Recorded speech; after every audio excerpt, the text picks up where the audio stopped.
네, 한 주 쉬고 오늘 노도십 5번째네요.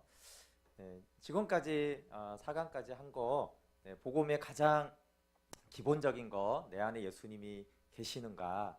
그렇지만 내 안에 그냥 계시는 것보다 더 중요한 건 그분이 왜 들어오셨고 그분과 더불어 먹고 마시기 위한 예수님의 뜻이 있습니다. 또 참 하나님이 주시는 은혜가 크지만 가장 큰 은혜는 우리가 하나님의 자녀가 된 것이에요. 그렇죠? 하나님의 생명.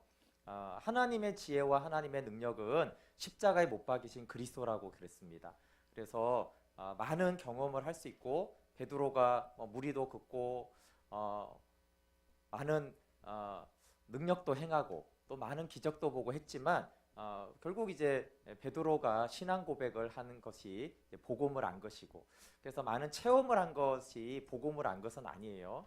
많은 체험을 통해서 복음을 알게 되는 거죠. 예수 그리스도를 알게 되는 것이고, 예수님을 알아서 예수님의 피값으로 우리가 하나님의 자녀가 된 것, 거듭난 것, 새로운 피조물이 된 것, 그래서 이 우주 창조보다 더 놀라운 새로운 창조물이 된 이 놀라운 은혜가 우리의 간증이 되어지고 우리의 신앙 고백이 늘 되어야 합니다. 그래서 사도 바울이 수많은 체험을 하고 능력을 행하고 하지만 사도 바울이 늘 간증하는 것, 그리고 나는 십자가 외에 자랑할 것이 없다. 실제로 다른 얘기도 했어요. 그러나 이제 바울이 중심을 말하는 거예요. 십자가에 못 박이신 그리스도 외에는 나는 아무것도 말하지 않기로 작정을 했다라고 하는 것은 그것이 중심이고 그것이 은혜고 그것이 하나님의 사랑을 대표하는 것인데, 사도 바울이 막 앞치마만 갖다가 해도 병자가 치유되고 일어나고, 근데 이런 수많은 것들을 경험하고 죽은 자도 살리지만 바울은 그걸 간증하거나 그것이 하나님의 사랑을 나타낸다고 생각하지 않았어요. 그래서 하나님이 주신 이 하나님의 놀라운 창조주의 생명, 창조주가 십자가에 죽어서 얻은 이 생명에 나타난 어떤 결과들이죠. 그래서 복음과 복음의 주변의 것을 우리가 착각을 하면 안 돼요. 그래서 우리가 재정이든 건강이든 치유든 능력이든 은사든 그 모든 것들은 하나님 안에 속한 것은 맞지만 늘 나의 간증은 뭘까라고 딱 생각했을 때요, 그때 치유받은 거지, 그때 능력을 경험한 거지, 그때 엄청난 빚을 갚았어, 그것이 내 간증이 되면 내 신앙이 왜곡되어 있는 거예요. 나의 첫 번째 간증은 예수님이 십자가에 못 박히셔서 나를 자녀 삼아 주셨지. 그건 당연하고 다른 은혜, 그게 아니고요. 늘 그게 은혜야 돼요. 그게 은혜고 그게 예수님이 있는 가장 큰 이유고, 그래서 하나님의 사랑도 십자가에서 하나님의 사랑이 확정됐다고 했지, 하나님이 축사를 하고 내 사랑이 확정됐지, 그런 식으로 말하지 않았어요.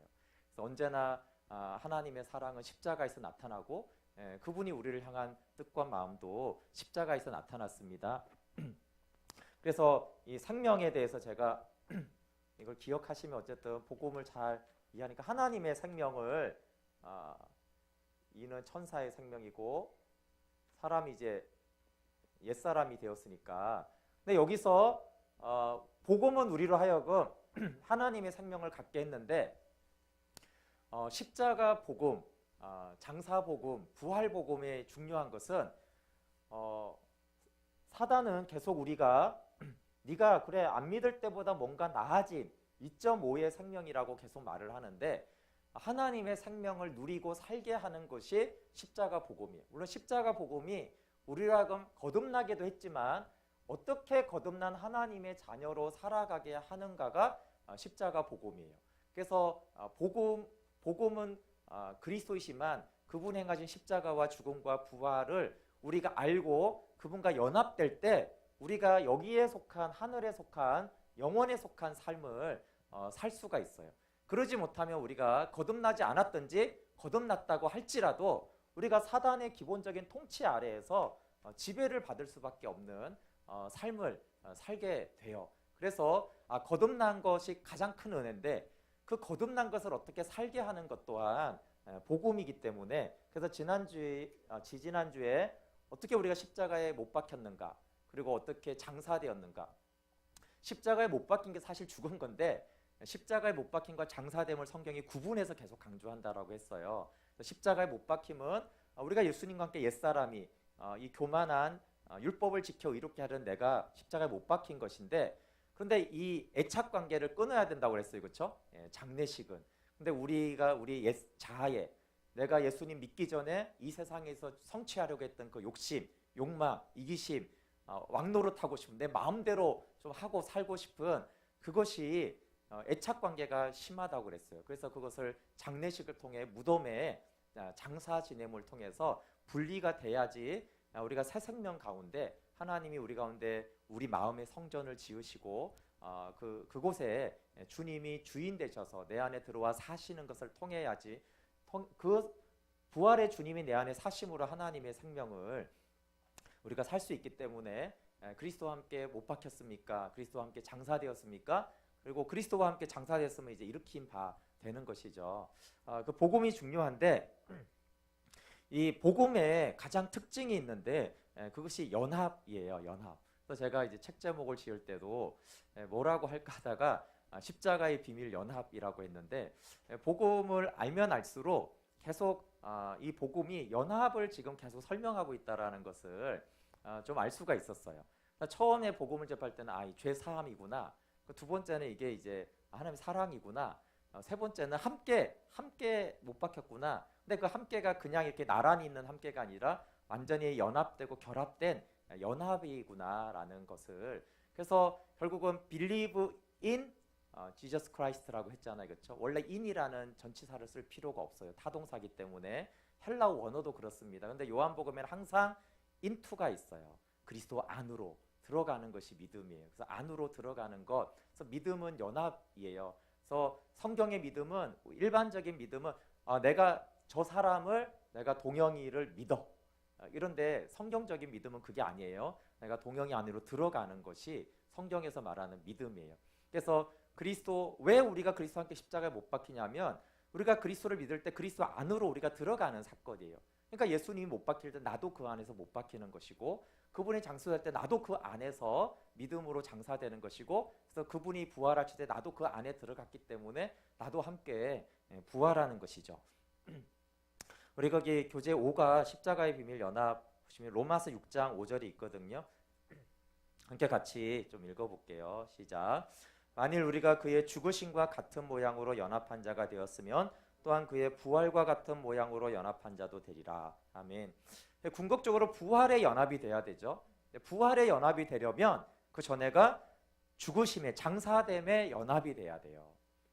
그래서 죽으심의 연합이 되었으면 또한 그의 부활과 같은 모양으로도 연합한 자도 되리라. 그래서 복음을 얼만큼 아느냐, 얼만큼 복음이 있느냐는 연합의 깊이입니다. 그래서 연합된 만큼 십자가와 장사와 부활을 누리게 되어집니다. 그래서 이제 성경에서 이 연합을 설명하는 여러 이야기가 있는데 그 몇 가지를 말씀드리려고 그래요. 그 109페이지에 로마서 11장 17절부터 있죠. 한번 같이 말씀 읽어볼게요. 시작. 또한 가지 얼마가 꺾이었는데 돌 감람나무인 내가 그들 중에 접붙임이 되어 창 감람나무 뿌리의 진액을 함께 받는 자가 되었은즉 그 가지들을 향하여 자랑하지 말라. 자랑할지라도 내가 뿌리를 보전하는 것이 아니요 뿌리가 너를 보전하는 것이니라. 그들도 믿지 아니하는데 머무르지 아니하면 접붙임을 받으리니 이는 그들을 접붙이실 능력이 하나님께 있습니다. 아멘. 네, 원래 로마서 11장의 문맥은 이스라엘과 이방인의 관계를 설명하는 거예요. 근데 이제 요한복음 15장에도 포도나무와 가지 비유가 있고 이 접붙이는 것이 복음을 잘 설명하고 연합되는 것들을 가르쳐주고 있습니다. 그래서 여기 돌감람나무와 참감람나무가 있어요. 근데 여기 이제 두 나무가 있는 거죠. 돌감람나무를 그냥 쉬운 말로 그냥 죄나무라고 하고 참감람나무를 그냥 의나무라고 이렇게 하게 됐을 때 여기서 접붙임이 되려면 먼저 뭘 어떻게 해야 되죠? 여기 이제 가지들이 있잖아요, 그렇죠? 근데 접붙임이 되려면 당연히 가지가 잘라져야 돼요, 그렇죠? 그래서 늘 성경에서 분리는 죽음이라고 그랬어요, 그렇죠? 죽음은 분리예요. 그래서 먼저 돌감람나무에서 분리가 돼야 되죠. 옛사람이 십자가에 못 박혀서 옛사람하고 분리가 먼저 돼야 돼요. 그 다음에 부활에 연합하는 생명에 연합하는 것이 되는 거죠. 그래서 여기서 잘라져서 뭐 그냥 붙든지 아니면 여기 가지에 붙든지 해서 이렇게 접붙이는 것이 붙었잖아요, 그렇죠? 연합이 언제나 생명이에요. 연합이 되고 붙으면 성경에서 늘 생명을 얻는 것이죠. 그래서 이게 분리됐다가 죽었다가 다시 붙어서 다시 살았으니까 이게 거듭난 것이죠. 다시 이 나무는 살게 된 것입니다. 새 생명을 얻게 된 것이죠. 근데 여기 보시면 제가 이 같은 색깔로 했는데 만약에 이게 이렇게 요렇게 됐으면 요 나무가 요렇게 되지 않겠어요, 그렇죠? 그러니까 거듭났다라는 것은 겉모습이 달라지는 건 아니에요. 이 모습이 그대로 가지고 여기 달리는 거예요, 그렇죠? 근데 뭐가 달라졌죠? 그 안에 흐르는 나무로 말하면 영양분 진액이 달라진 거예요. 속에 흐르는 생명이 달라진 것이죠. 그래서 우리가 예수님을 믿어서 거듭났다라고 해서 우리의 뭐 성격이 확 달라지거나 겉모습이 달라지는 건 아니에요. 근데 우리 안에 있는 죄 생명이 여기서 흐르던 생명이 끊어지고 예수 그리스도로 말미암는 하나님의 생명이 이제 흘러 들어오게 하는 생명이 달라지는 것이죠. 그런데 열매는 뭐에 의해서 달라지냐면 이 생명에 의해서 맺히는 거예요. 생명이 성령의 생명이 흐르면 성령의 열매가 맺혀지는 것이고, 그래서 이제 그 열매로 그 나무를 알게 되는 것이죠. 그래서 접붙이는 것은 생명이 달라진 것이에요. 근데 이게 이제 성경이 말하는 죽음과 연합인데 이렇게 실제로는 많이 안 되기도 하잖아요, 그렇죠? 그래서 이게 왜 이렇게 우리는 이렇게 안 될까요? 그런데 이렇게 돌아다니다 보면은 실제로 나무는요 반만 꺾어진 나무들이 꽤 많아요. 이런 거 보셨어요? 가지에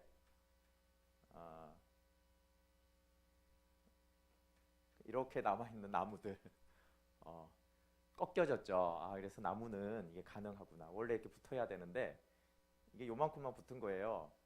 근데 이렇게 되면 요 잎을 보시면 실제로 여기는 죽어 있고요. 여기만 살아 있어요.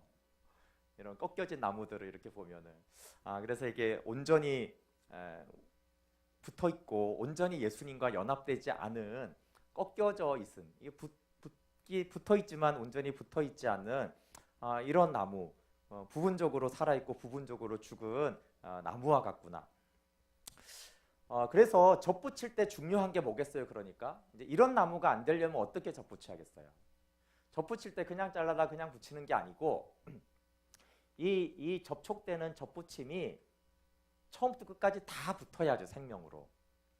근데 만약에 이제 붙일 때 이렇게 떨어진 상태에서 이제 이렇게 원래 이렇게 천으로 감싸잖아요. 감싼다든가 아니면 여기 이물질이 여기 들어가 있는 상태에서 이렇게 묶어 보세요. 원래 접붙일 때 실제로 묶잖아요.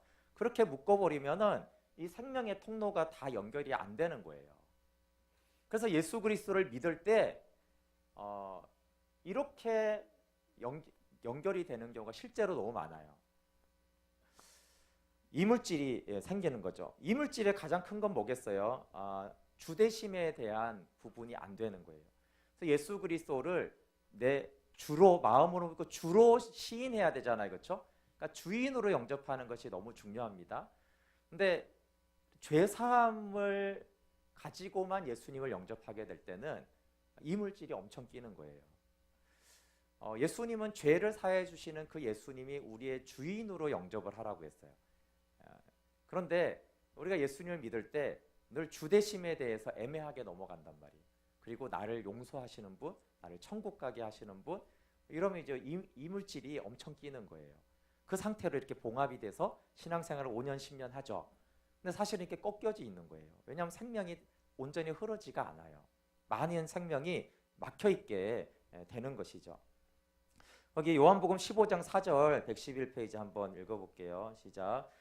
내 안에 거하라 나도 너희 안에 거하리라. 가지가 포도나무에 붙어있지 아니하면 스스로 열매를 맺을 수 없음같이 너희도 내 안에 있지 아니하면 그러하리라.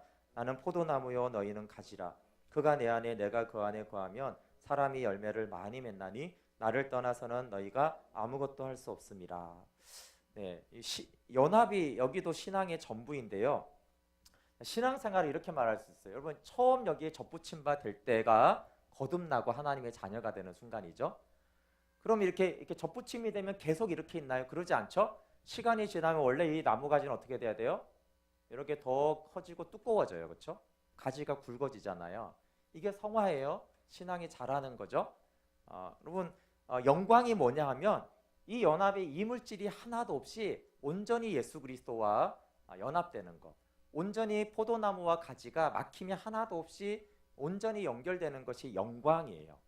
그래서 이거 하나로 그냥 신앙생활이 처음 거듭남과 성화와 영광이 다 설명이 될 수 있어요.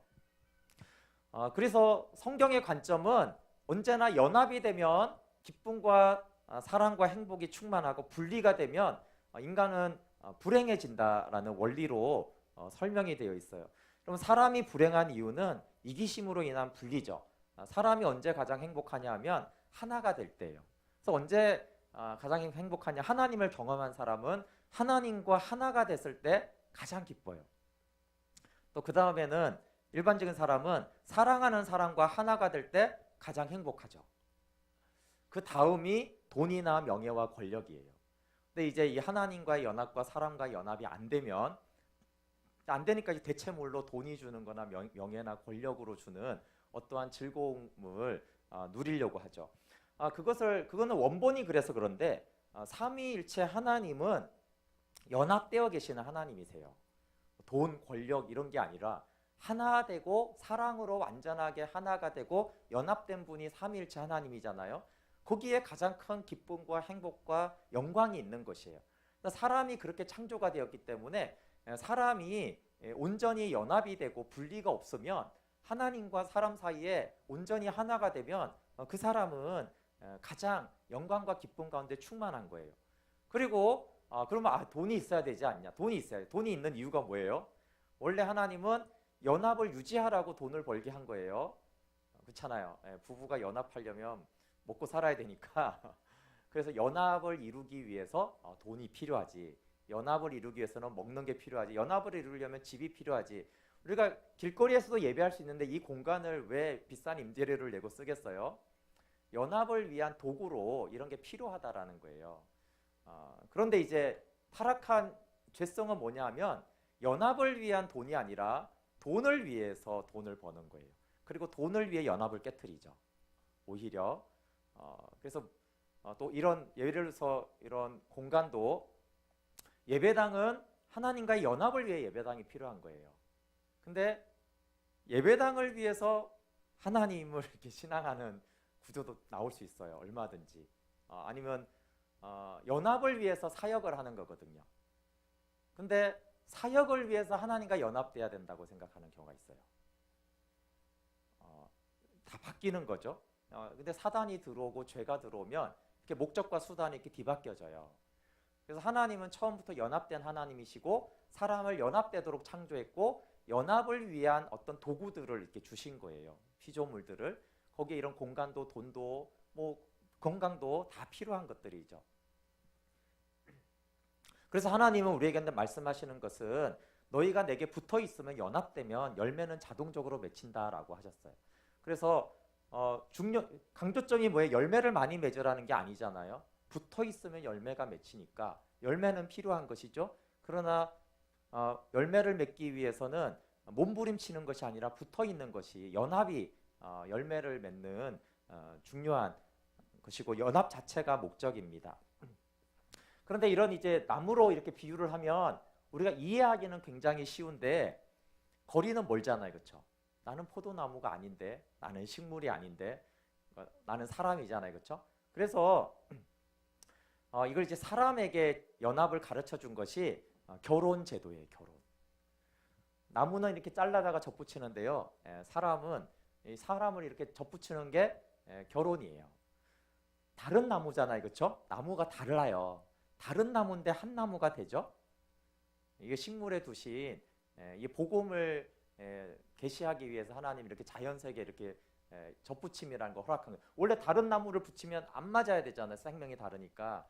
근데 하나님이 이게 하나가 되게 하셨어요. 그러면 사람이 인격이 완전히 다르잖아요. 근데 사람을 하나가 되게 하셨어요. 왜냐하면 인격적인 존재는 이제 사랑을 통해서 연합이 되거든요. 나무는 이렇게 잘라다가 붙이면 되지만 사람은 잘라다가 붙이면 하나가 안 되고 사랑을 통해서 연합이 됩니다. 그래서 이 하나님과의 연합을 이해시켜야 되잖아요. 하나님은. 그래서 인간이 사랑을 하게 되고 결혼을 하게 되고 이성교제하는 게 우연히 그렇게 된 게 아니라 하나님의 섭리가 있는 거예요. 무슨 섭리예요?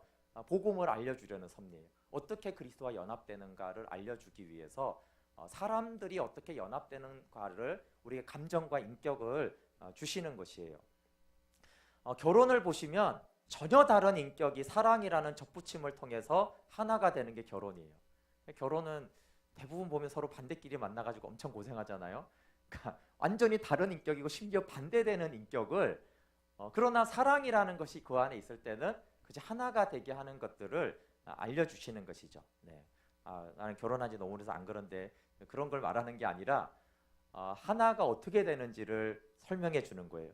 사람 안의 갈망은 사랑을 통한 연합에 대한 갈망이 끊임없이 있어요. 그래서 가요나 드라마나 영화나 소설의 대부분이 다 사랑 얘기잖아요, 그렇죠? 연인이든 부부든 부모와 자녀이든 형제와 뭐 친구든 어쨌든 뭔가 사랑해서 하나가 되고 일체감이 되고 싶은 것으로 온 문화는 그런 식으로 형성이 돼 있어요. 하나님이 여러분 왜 결혼을 하게 하셨겠어요? 진화론은 종족 번식 때문에 그렇다고 그래요. 때로는 종족 번식은 하나님이 결혼을 만든 이유는 아니죠. 왜냐하면 우리가 단세포나 이런 것들을 보면 하나님이 꼭 양성을 통해서 종족 번식하게 하지 않으셨어요. 그러니까 하나님은 그냥 남녀가 결혼하지 않고도 하나님이 창조하실 때 그냥 여자가 여자를 낳고 남자가 남자를 낳게 해도 되고 아니면 그냥 인간 나무를 만들어서 열매로 인간이 이렇게 달려서 탄생을 하게 할 수도 있는 거예요. 실제로 그런 비슷한 생물들이 있기 때문에 얼마든지 그렇게 종족은 인간의 종족을 번식시킬 수 있다라는 것을 알 수 있어요. 그런데 왜 이렇게 번거롭게 만나야 되고 결혼을 해야 되고 관계를 해야 되고 그걸 통해서 이렇게 자녀들이 탄생이 되는가 하는 것은 결혼의 목적은 연합이에요. 연합을 경험하는 것이 복음을 알려주는 것이 결혼의 목적입니다. 하나됨은 원래 하나님께 속한 거예요. 하나됨은.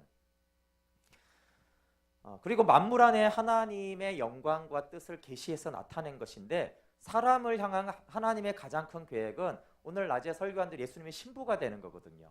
그 예수님이 신부가 되는 것을 알려주려면 이 땅에 사람과의 관계에서 신부가 있어야 되는 거예요. 그래야지 예수님의 신부가 되는 것이 무엇인지 아는 거죠. 그래서 성경은 결혼으로 시작해서 결혼으로 끝난다고 했잖아요.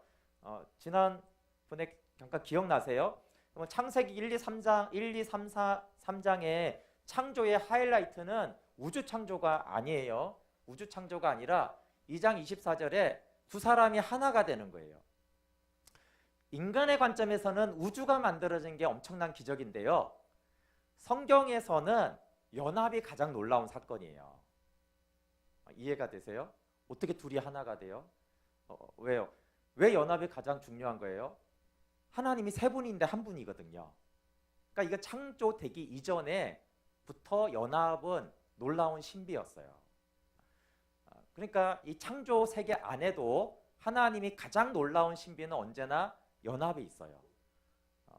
그러니까 우주를 창조하는 건 하나님께 전혀 어려운 일이 아니죠. 근데 어떻게 둘이 하나가 되고 셋이 하나가 되는 이 놀라운 신비는 놀라운 것이에요. 그래서 아담과 하와를 창조하고 둘이 하나가 된, 둘이 한 몸을 이룰지니라고 한 이 연합이 이제 창조의 하이라이트예요. 그리고 이제 아브라함을 불러서 쭉 나오는 구약의 이스라엘을 택한 핵심은 신부예요. 내가 너희의 남편이 되었어도 너희가 내 언약을 깼다라고 말씀하시거든요. 그래서 구약은 그래서 언약 관계는 연합된 결혼 관계를 말 하나님과 이스라엘 백성의. 근데 이게 이제 또 언약을 깨트리잖아요, 그렇죠? 그래서 십자가에서 새 언약을 맺으시고 다시 교회를 영광스러운 신부라고 했어요. 그래서 이제 계속 결혼 얘기, 교회는 하나님과의 결혼 이야기고 계시록이 어린 양의 혼인 잔치로 끝난다고 그랬어요. 그리고 19장 이후에는 결혼했으니까 결혼 부부 생활을 말하는 거예요. 하나 된 그것이 이제 성경의 마지막이. 그래서 성경의 시작, 과정, 마지막이 다 결혼으로 시작하고 결혼 얘기, 그리고 결혼 파탄난 얘기, 하나님이 다시 결혼을 세운 얘기, 그렇게 돼서 결국은 하나님도 결혼을 완성하실 거예요. 계시록에. 그래서 근데 그거는 창조 때 시작된 게 아니라 창세 전에 뭐만 있었다고요? 하나됨, 연합만 있었어요. 사랑만 있었죠. 그래서 그 창세 전에 있었던 사랑, 연합, 하나됨이 창조 세계 속에서 창조 안에는 수많은 것이 있지만 그 연합이 가장 하나님이 보시는 역사의 핵심이고, 그러면 이 땅의 역사가 끝나면 뭐만 남아요? 결혼, 연합, 하나님과 연합만 남아요. 그것이 가장 중요한 성경의 스토리입니다.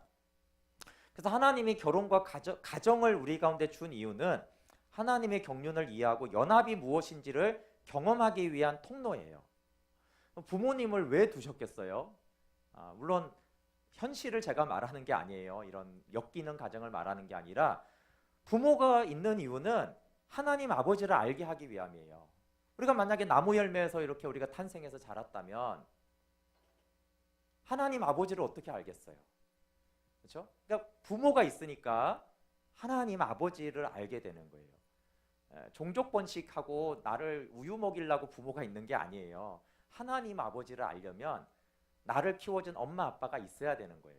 그래야지. 그것이 없이 우리가 하나님 아버지를 알기가 너무 어려우니까 그 하나님 아버지를 알기 위해서 우리 가운데 부모님을 주신 것이죠. 그래서 만물이 다 하나님을 아시는 계시의 통로지만 특별히 가정은 하나님을 아는 중요한 통로예요. 그런데 교만하고 죄가 들어온 인간들은 이성교제와 결혼을 통해서 하나님과 이제 더 멀어지죠. 예를 들어서 연인이나 가족을 우상시해요. 그래서 하나님을 오히려 떠나요. 그래서 이성교제를 하거나 가정을 이루는 것은 하나님을 더 알라고 하는 이유인데, 그것 때문에 그곳에 잡혀서 하나님을 떠나는, 하나님 오히려 멀리하는 어리석은 또 판단들을 수많은 그리스도인들이 하게 돼요. 그래서 이 가정에 대한 것은 가정사역은 가정사역 자체로 의미 있진 않아요. 그러나 가정사역은 교회에 되게 중요한 것 중에 하나예요. 왜냐하면 가정 파괴는 마귀의 전략인데 마귀가 가정을 파괴하는 목적이 있어요. 가정을 파괴하는 것 자체는 목적이 아니고 그거 해서 뭐 하게요. 그런데 마귀가 가정을 파괴하는 목적은 가정이 파괴되어지면 하나님을 알기가 어려워져요. 그리스도인이 그래서 가정과 관련된 문제, 성문제 등에 깨어 있어야 되는데 가정이 행복한 것은 하나님의 뜻인데, 왜냐하면 가정의 연합을 통해서 하나님의 연합을 알 수 있는 통로가 되기 때문에 그래요. 제가 이것을 이제 분명히 알 수 있는 곳이 어디냐면 제가 남아공에 선교사님을 잘 아는데 거기 단기 선교도 간 적 있고, 근데 그분이 이제 흑인 마을 사역을 해요. 이제 남아공의 흑인 마을 사역을 하는데 뭐 어쨌든 백인들의 차별도 있었고 막 이런 것 때문에 어쨌든 현재 흑인 마을은 굉장히 가난하고 에이즈도 너무 많고요. 가정이 완전히 파괴돼 있어요. 그래서 뭐 엄마 아빠가 구분이 안 돼요. 엄마가 한 명인데 어떻게 되죠? 4명의 자녀가 있으면 아빠가 다 달라요. 근데 이게 대단히 놀라운 일이 아니고요. 얼마든지 흔히 있는 일이에요. 아빠가 사형제가 다 달라요. 아빠가 한 15,000원만 이렇게 주면은 거의 아무 남자하고나 자요. 그게 어떤 특별한 여자들만 그런 게 아니라 그게 거의 문화가 되어 있어요. 자연스러운 현상이에요. 그래서 10대 미혼모가 엄청 많고요. 가정이라는 개념이 완전히 없어요. 그런데 여기에서 이제 선교사님이 이제 그 마을에 교회를 개척한 거예요. 제가 교회 개척할 때 같이 들어가서 이제 단기 선교할 때 태워오고 그렇게 했는데 남아공이 사실 이제 외적으로는 기독교 국가적이기도 하기 때문에 전도하는 게 어렵진 않아요. 근데 신앙 양육을 하는 게요 정말 죽도록 어려워요. 그러니까 예수님 믿어서 세례 교육을 하잖아요. 세례 교육을 하고 있는 때 이 자매가 다른 남자하고 자서 임신을 해요. 그러니까 세례를 줘야 되는지 말아야 되는지 이제 선교사님 어렵잖아요, 목사님이. 더 어려운 거는요. 자매 이렇게 예수님 믿고 예수님 영접하고 이렇게 할 때 그렇게 막 아무하고 자고 그렇게 임신하면 안 돼. 그러면 이걸 받아들이고 회개라도 하면 괜찮은데요. 왜 안 돼요? 이러는 거예요. 반문을 해요. 왜요? 목사님 너무 어렵죠, 선교사님이. 어떻게 신앙생활을 가르쳐야 돼요? 근데 이제 가정이 더 핵심이 아니고요. 그렇게 문화가 사니까 뭐가 어렵겠어요? 이제 예수님만 믿어야 돼요. 예수님만 섬겨야 돼요. 이렇게 되면 어떻게 돼요? 왜요? 왜 예수님만 섬겨야 돼요? 왜냐하면 그 민족 종교가 다 있거든요. 거의는 혼합되어 있어요. 사실상 교회를 가보면 교회인지 소속 종교인지 알 수가 없어요. 근데 선교사님은 계속 그거를 이제 끊으려고, 아닙니다. 예수님만 섬겨야 돼요. 근데 그거 중에 비유가 하나가 뭐예요? 아니, 한 남편만 섬겨야지 이런 설명을 해야 된단 말이에요. 설명할 게 없어요. 설명할 게. 왜 하나님만 섬겨야 되냐고요. 어차피 그 문화는 이 남자 저 남자 만나는 거고, 그냥 남자는 또 이렇게 살다가 싫으면 떠나는 거고, 그냥 아이들은 그런 부모를 보고 자랐어요. 여기에 뭐 순결이나 정절이나 한 사람만, 뭐 사랑이나 연합이나 이 개념이 문화에 없는 거예요. 그리고 가정에 없어요. 그러니까 이 선교사님이 아무리 가르치려고 해도 가정이 문제가 아니고요. 이 신앙을 못 가르치는 거예요. 그러니까 그냥 예수님 믿다가 뭐 또 전보로 가고, 그거 안 된다 그러면 왜 안 되냐는 거예요. 왜냐하면 설득이 안 돼요. 그래서 정말 제가 이제 옆에서 소식 듣고 이러면서 정말 어렵겠다. 어떻게 신앙을 가르치죠? 뭐 오늘 같은 그 향유컵을 깨트리는 이런 신앙을 어떻게 가르치죠? 그냥 성경에 나와 있는 마치 뜬구름 잡는 식의 얘기일 뿐이에요. 그런 거는 뭐 한 사람을 위해 완전히 자기를 희생하여 허비하는 사랑이란 존재하지도 않아요. 물론 책에는 있죠. 책에 영화에 있는 거 알아요. 근데 어려서부터 문화 속에서 그런 마을에서 자란 이 사람에게 어떻게 하나님을 향한 순전한 사랑이 되겠어요? 물론 성령님 못할 일 없는데 제 말은 너무 어렵죠. 사단이 결국 원하는 건 이런 거예요. 이 땅의 가정을 다 깨트리잖아요. 성관계나 이런 관계들을 다 신뢰 깨트리잖아요. 그럼 뭐 그거 자체가 아니라 이제 하나님을 경외하는 백성이 없어져요. 그걸 아기 때부터 그렇게 자라봐요. 어떻게 섬기죠? 우리는 이렇게 유교 문화에 자라도 안 되잖아요. 잘. 우리는 그래도 한 사람 한 가정 이런 개념이 있어도 하나님을 섬기고 돈을 섬기고 이렇게 막 두 마음이 생기고 이러는데, 그러니까 지금 근데 한국이나 전 세계가 계속 그런 문화가 확산되고 있잖아요. 동성애만이 아니라 계속적으로 이런 가정의 문제가 해체되고 하는 것들은 영적인 거예요. 물론 인간 사이는 가정의 관계에 문제가 있는 것이고, 결국은 그런 것들이 전 세계에 팽배하다고 해서 만약에 전 세계가 그 흑인 마을처럼 남아공에 되면 어떻게 되겠어요? 노아와 같은 거예요. 정말 하나님 경외하는 자가 너무너무 없는 거예요. 그래서 이 가정의 연합은 사실은 영적인 것과 굉장히 연결이 돼 있어요. 그리고 하나님은 그것 때문에 가정을 소중하게 여기시고 연합되기를 원하시고, 마귀는 하나님을 경외하는, 하나님만 사랑하는 백성이 없어져야 되니까 그 주요한 방법으로 모든 신뢰하는 하나된 관계를 다 없애버리는 거예요.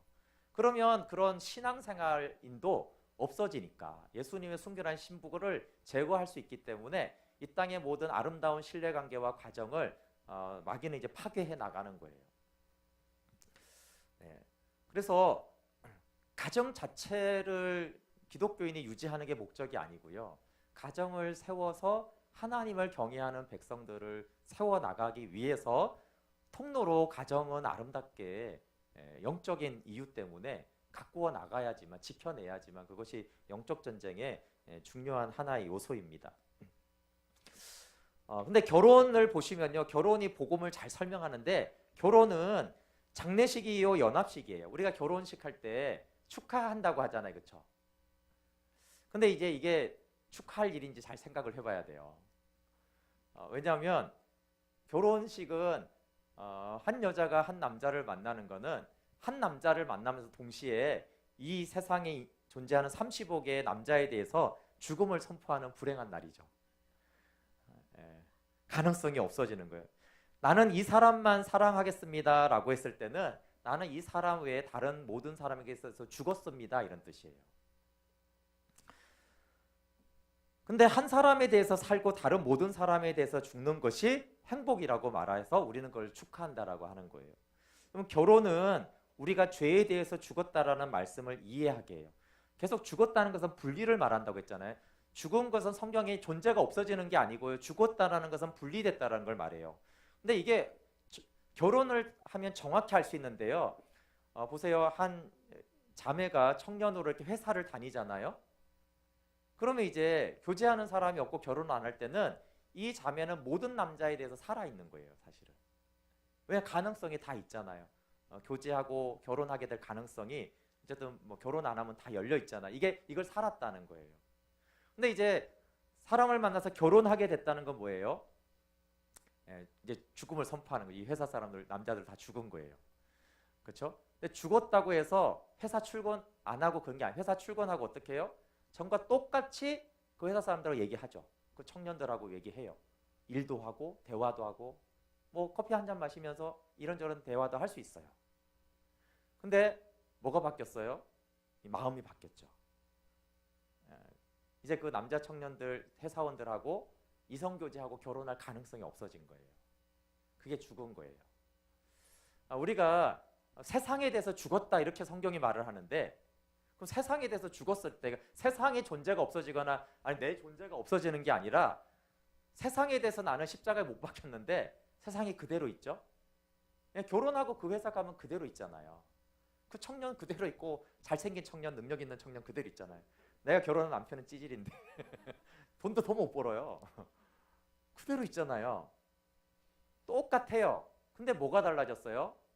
나는 다른 남자들에 대해서 죽었고 이 한 남자에 대해서 살기로 결정을 하고 회사를 출근한 거예요. 환경은 똑같은데 관계 안에서 죽음이 이미 일어난 거예요. 남편과는 연합이 사는 것이 일어난 것이고, 그러니까 우리가 예수님과 함께 십자가에 못 박히고 예수님을 믿고 예수님 안으로 들어가서 예수님이 신부가 됐다는 건 뭘 말해요? 우리가 똑같이 회사 살죠. 또 한 가정 안에 안 믿는 사람이 있어요. 똑같이 만나죠. 근데 뭐가 달라졌어요? 근데 나는 세상에 대해서 죽었어요. 세상과 결혼하거나 이렇게 관계하는 그거는 끊어진 거예요. 다른 일은 똑같이 합니다. 그게 세상에 대해서 죽었다라는 거예요. 그리고 오직 한 분 예수님을 향해서만 사는 거죠.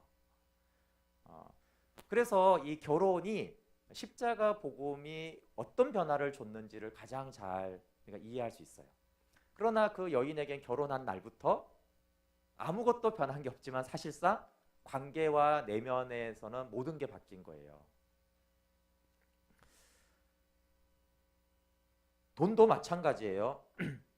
돈을 사랑하지 말라. 돈 안 쓰는 게 아니잖아요, 기독교인이. 그렇죠? 근데 내 모든 소유가 주님 것이고 나는 주님 것이고 주님이 나의 왕이고 주인이다라고 했을 때 뭐가 달라져요? 돈 쓰는 게 달라져요? 아니에요. 똑같은 거예요.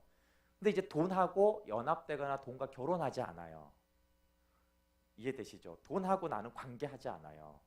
연합되진 않아요. 그 회사원들하고 연합되지 않듯이. 그러니까 그 회사원들하고 똑같이 프로젝트를 하듯이 돈을 똑같이 써요.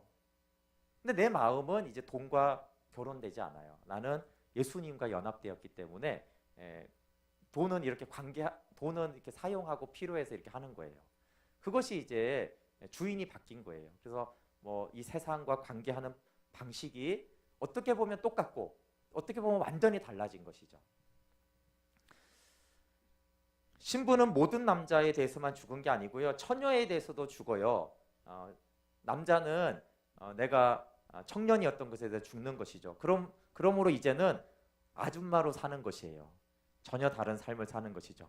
그래서 결혼 전에는 뭐 남자들은 특히 막 친구들 며칠씩 다니기도 하고 낚시도 다니고 뭐 여행도 마음대로 했는데 이제는 그것을 못 하는 거죠. 때로는 줄이는 것이에요. 우리 갑돌이와 갑순이 노래가 참 슬퍼요. 갑돌이는 매일 갑순이 생각만 하면서 지냈더래요. 이런 것인데 그런 결혼 생활이 불행하죠. 근데 그런 신앙 생활이 있는 거예요.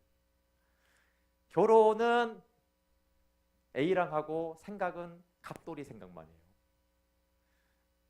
예수님은 믿고 생각은 늘 세상 사랑에만 있는 거죠. 얼마나 불행하겠어요. 그렇죠? 그래서 처녀에 대해서 죽고 아내와 엄마에 대해서 사는 것이죠. 그래서 남편과 자녀에게 충실하다 보면 어느 날 아줌마가 되어 있잖아요. 그렇죠? 근데 우리나라 문화에도 아줌마 되기 싫어하고 다 미시족이 되기를 원하잖아요. 결혼했는데 아가씨처럼 보이고 싶고 결혼했는데 아가씨라고 불러주면 좋아요. 그게 신앙생활은 똑같이 들어가는 것 같아요. 예수님 믿는데 세상에서 잘 나가면 좋고 세상에서도 괜찮다고 하면 좋고 그런데 성경적으로는요. 결혼했으면 아줌마가 되라. 너의 정체성을 분명해라. 애엄마가 됐으면 애엄마의 정체성을 분명히 해라. 애엄마가 자꾸 아가씨처럼 처녀인 것처럼 그렇게 살고 생각하고 살지 말고 결혼했으면 결혼한 자로 명확하게 그 이전의 삶의 죽음을 선포하고 결혼한 자로 사는 것이 그것이 이제 결혼을 통해서 십자가의 죽음과 부활을 연합을 설명하는 것이에요. 네, 여러분 결혼이 축하할 일이라면 결혼은 사실은 반반이잖아요. 사실은 반반도 아니네요. 결혼해서 행복한 비율이 우리나라에서 이혼율이 거의 반반이니까 이혼 안 한다고 다 행복한 건 아니잖아요. 근데 우리가 그런 결혼을 해도 다 모여 축하한다고 그래요. 좋은 일이라. 그런데 예수님과 연합되는 세례식은 얼마나 큰 축복이에요. 그리고 이 죄성인 죄인인 신랑을 만나는 것도 그 믿을 수 없는 사람한테 내 삶을 맡기는 이 세상에서 예수님에게 내 삶을 맡기는 것이 어떻게 어리석은 일이겠어요. 이 남자 여자한테 맡기는 게 어리석은 일일 수 있죠. 뭘 믿고 맡기겠어요. 그런데도 맡기잖아요. 결혼을 하면서. 그런데 우리는 이 땅에서 결혼은 잘 하면서 예수님과 결혼을 잘 안 하려고 하는 거예요. 사실 이 땅에서 결혼을 안 하기 불안하잖아요. 사람들 누가 어떻게 믿어요. 통계적으로. 그런데 여전히 수많은 속는 사람들을 보면서도 계속 사람들에게는 자신을 위탁하고 자신의 삶을 다 던져 맡기면서도 한 번도 배신하지 않는, 한 번도 후회한 적이 없는 예수님을 신랑으로 받아들여서 세상에 대해서 죽고 예수님에 대해서 사는 것은 특별한 신앙인들만 하는 거라고 생각을 하는 거예요. 누구나 다 오히려 할 수 있고 해야만 하는 가장 중요한 선택이잖아요. 그렇죠? 그래서 연합은 죽음과 포기와 예수님이 내 안에 사시는 것인데 이 연합의 신비는 소유의 공유에 있어요. 소유의 공유. 그래서 연합이 되어지면 결혼 관계에서는 소유가 공유된다고 그랬어요. 그래서 이제 수요반이 최근에는 그런 사람이 별로 없네요. 근데 어쨌든 제가 이제 그 낮에 이렇게 성경 공부를 할 때는 우리 여자 집사님들이나 권사님들이 밥을 사줄 때가 많아요. 근데 항상 이렇게 말하죠. 목사님 오늘은 제가 밥 사드릴게요. 가시죠. 이렇게 하잖아요. 그렇죠? 근데 그분이 돈을 안 버는데도 항상 자기 돈이라고 얘기를 해요. 그런 걸 생각할 때마다 그 남편하고 뭐 사이가 안 좋아도 자기 돈이더라고요. 원래 어떻게 돼요? 결혼하면 남편 돈은 곧 내 돈. 제가 한 명도 제가 남편 돈으로 밥 사드릴게 이런 사람 못 봤고 이게 남편 차로 제가 모셔드릴게 이런 사람 없어요. 다 자기 차예요. 남편 돈으로 샀는데 남편이 긁었는데 자기 차예요. 근데 이게 정상이라고 그랬죠? 연합이 되면 소유의 공유가 일어나요. 그래서 남편 것이 내 것이 되고 남편은 또 아내가 집안일하고 아이를 키우잖아요. 그 모든 수고가 엄마가 한 건데 아빠가 자랑해요. 자기는 별로 그 기여도 안 했으면서. 근데 왜냐하면 아내의 모든 수고와 열매는 다 남편 것이 돼요. 이게 결혼의 신비 중에 하나예요. 그래서 연합이 되어지면 네 것이 내 것이 되고 너의 열매가 내 열매가 돼요. 그래서 이 누구 것이라는 것이 없어져요. 네, 하나님과의 연합이 그런 거죠. 예수님과의 연합이 그런 거예요. 예수님과 우리가 연합이 되고 예수님과 우리가 결혼한다라는 것은 예수님과 우리의 소유 개념이 없어져요. 근데 우리가 이제 그러면 좋겠네. 그러면 예수님 건 다 내 거. 예수님의 능력은 다 내 능력. 근데 그건 맞아요. 근데 그것만 있는 게 아니고요. 내게 다 예수님 거예요. 그 내 시간, 내 물질이 다 예수님 거라고 하는 거예요. 그리고 예수님의 능력, 예수님의 사랑, 예수님 걸 다 내 거라고 하는 게 맞는 거예요. 근데 이게 피차 공유가 일어나야 되거든요. 근데 우리가 예수님 거는 내 거, 내 거는 내 거. 이거는 이제 연합이 안 된 거죠. 생각해보세요. 부부가 결혼했는데 남편이 아내에게 너의 것은 내 거, 내 거는 내 거. 그럼 이제 연합이 안 되겠죠. 거꾸로도 마찬가지 부인이 남편 돈은 내 거, 또 내 거는 내 거. 그럼 이제 남편은 얼마나 기분이 나쁘겠어요, 그렇죠? 서로 이게 공유가 일어나는 것이 연합이에요. 그래서 우리가 십자가에서 예수님과 함께 못 박히고 장사되고 부활했다라는 것은 예수님과 연합이고, 그것을 통해서 우리는 세상에 대해서는 죽고 세상을 살지만 세상에 내 마음의 사랑과 공유는 끊어진 거예요, 세상하고. 그리고 예수님에 대해 사는 거예요. 그리고 예수님에 대해서 연합된 것은 예수님과 나한테 소유의 공유, 영적인 물질적인 모든 것의 공유가 일어나요. 그래서 예수님은 천국 열쇠를 주겠다고 한 거예요. 뱀과 정갈을 밟을 권세를 줬다. 하늘과 땅의 모든 권세가 우리에게 주거든요. 에베소서 1장에는 하늘에 속한 모든 신령한 복을 우리에게 주셨다고 그래요. 왜냐하면 이게 하나님의 복이거든요. 하나님이 가진 복이 다 우리에게 주어진 거예요. 왜냐하면 연합은 공유가 일어나기 때문에 그러고, 그리고 동시에 이렇게 요구하죠. 너희의 모든 소유를 내게 바쳐라. 내 것이다. 너희의 모든 자원이 내 것이다 라고 하는 거예요. 그래서 내 것을 하나님께 드리고 하나님 걸 우리에게 받는 거죠. 근데 연합은 원래 그런 걸 따지는 건 아니지만, 그래도 우리가 생각해 보면 하나님께 내게 되고 내게 하나님께 돼봐야 하나님은 얼마나 유익하겠어요. 그럼 마치 1조 가진 부자와 100만 원 가진 여자가 결혼을 했는데 서로 공유를 했어요. 1조 가진 남자가 100만 원 여자, 그거 내 거야. 뭐 여자는 100만 원 1조 내 거네. 이렇게 되면은 얼마나 유익해요. 근데 우리가 얼마나 어리석었냐면요. 주님, 저 100만 원 못 줘요. 1조는 내 거 좋고요. 100만 원 못 줘요. 거의 이렇게 하고 있죠. 내 것을 꽉 쥐고 그 100만 원 쥐고 1조 중에 어떻게 떠들먹으려고 그 하나님 다 주시는 건데 그렇게 하는 거예요. 연합을 이해하지 못하기 때문에 연합은 그 장벽이 없는 거예요. 그냥. 그래서 남편들이 요즘에는 뭐 물론 맞벌이도 있지만 남편이 돈 벌면 자동으로 아내 통장으로 들어가잖아요. 그리고 어떻게 해요? 용돈 다 쓰는 사람들이 많죠. 아이러니지 않습니까? 자기 돈을, 자기가 번 돈을 아내한테 가고 아내한테 용돈을 달라는 거예요. 그리고 어떨 땐 구박받아 가면서 10만 원 더 줘 이러면서 10만 원 더 받아가려고 생각해보면 이게 멍청한 짓이죠.